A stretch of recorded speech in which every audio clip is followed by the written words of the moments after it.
वक्त हमारे साथ न्यूज 18 पर बातचीत करने के लिए मौजूद हैं डुमरी विधानसभा के नवनिर्वाचित विधायक सह जेएलकेएम के केंद्रीय अध्यक्ष जयराम कुमार महतो।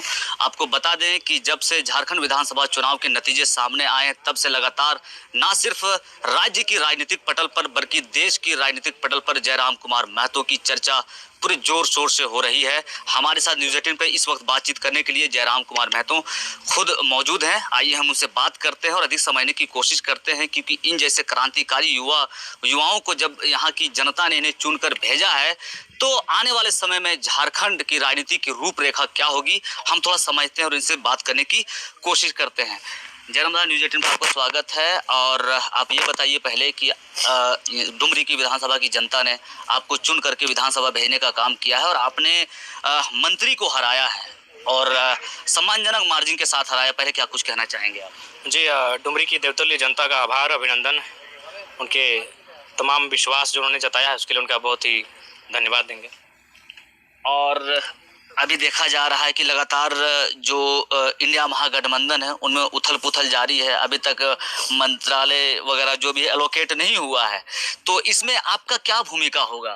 देखिए, हम तो एक सीट लेके आए हैं, विशेष भूमिका हमारी नहीं रहेगी। हमारी भूमिका अब रहेगी कि राज्य के जो मुद्दे हैं उनको हम पटल में कैसे रखते हैं, राज्य के मुद्दों को हम पूरे देश से, पूरे राज्य से परिचित कैसे करवाते हैं, लोग कैसे उस मुद्दों को जानेंगे और उनका समाधान की दिशा में जो व्यवस्था है वो आगे बढ़ेगी। तो हमारा वो रोल रहेगा कि हमें राज्य के मुद्दों को वहाँ लेके जाना है। चूंकि अब सत्ता पक्ष की बात कीजिए, विपक्ष की बात कीजिए, हमारी उपस्थिति अब यही रहेगी कि राज्य के युवाओं के हौसलों को बुलंद करना, राज्य के शोषित वंचित जो लोग हैं उनके हौसलों को बुलंद करना, यही हमारी प्राथमिकता रहेगी। देखा जाए तो राज्य की जनता की नजर, भले ही आप एक सीट लाए हैं वो मायने नहीं है, लेकिन मायने एक चर्चा आपकी हो रही है और लोग ये जानना चाह रहे हैं कि आपका क्या रोल रहेगा, एनडीए या इंडिया या थर्ड? नहीं, तीसरा ही रहेगा हमारा। हम तो इसे जो जनादेश मिला है उसी के आधार पर चलेंगे और राज्य के लोगों का उम्मीद भी है कि हम सरल विधायक हैं।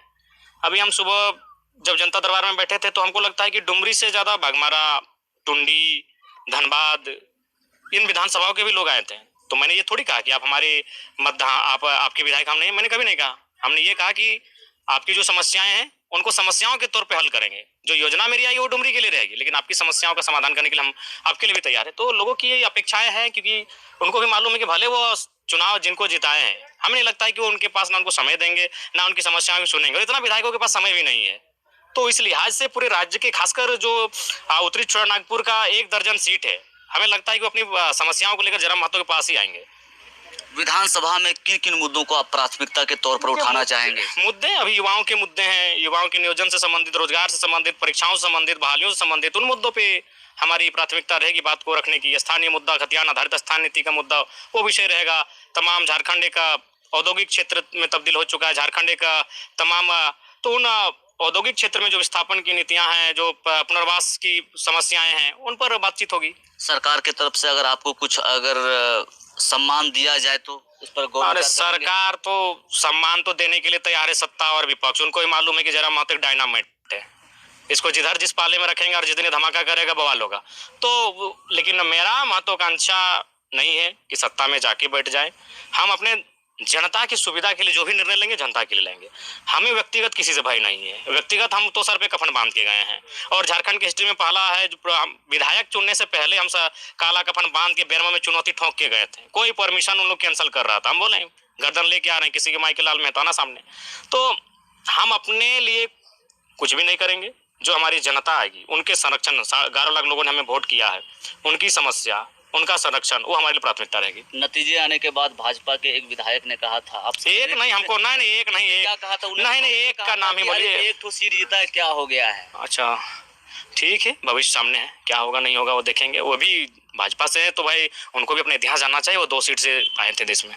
और आखिरी सवाल, लोग ये कह रहे हैं कि चुनाव नतीजे आने के बाद ये पता चल रहा है कि जयराम महतो ने आजसू का तो जड़ से समाप्त कर दिया। देखिए, हम किसी को समाप्त करने के लिए नहीं आए हैं, हम अपनी पहचान बनाने के लिए आए हैं। आजसू मेहनत करे, मेहनत पे ही सब कुछ है।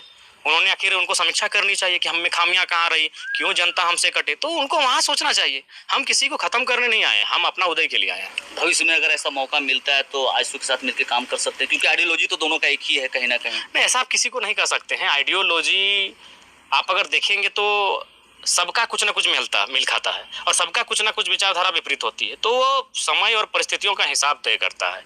वो जब आएगा तब देखा जाएगा, लेकिन फिलहाल अभी हम लोग को जो जिम्मेवारी मिली है उस पर फोकस करें। धन्यवाद। आखिरी बात, राज्य की जनता को और डुमरी की जनता को क्या कहना चाहिए? देखिए, राज्य की जनता को यही कहेंगे कि देखिए, मुद्दे चुनाव के जो चुनाव होते हैं वो मुद्दों के लिए होते हैं, लेकिन चुनाव समीकरण में लोग जीत के आ जाते हैं, तो चुनाव मुद्दों के लिए होने दीजिए। आज देख सकते हैं कि आज परिस्थितियां क्या है, किन्हीं का लोग ऐसे लोग सदन में पहुंच जा रहे हैं बस केवल समीकरण के लिए, हाँ भाई फलाना समुदाय हमको इसलिए वोट दे देगा क्योंकि हम इस पार्टी से हैं।